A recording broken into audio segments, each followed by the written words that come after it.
Muhammad Muhsin MLA മണവാളനായതോടെ Oppana കളറായി. പട്ടാമ്പിയിൽ നടക്കുന്ന cafe Kudumbashree ഭക്ഷ്യമേളയുടെ വേദിയിലാണ് ജനപ്രതിനിധികളുടെ ഒപ്പനയിൽ MLA മണവാളനായത്.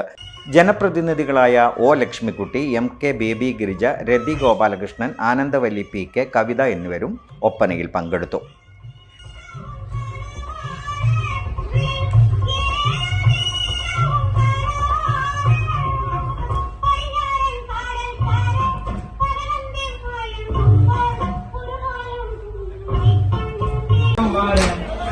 ഞങ്ങളോട് പുറത്തിടണം കാരണന്മാരെ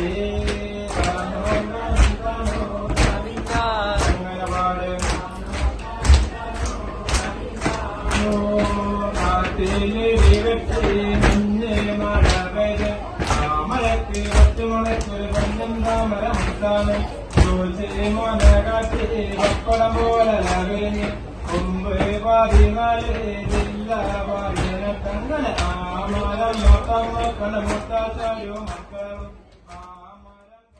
Shoranur medical trust Shoranur. Dot view news. കാഴ്ചകളാണ് ലോകം, കണ്ടു തുടങ്ങുക.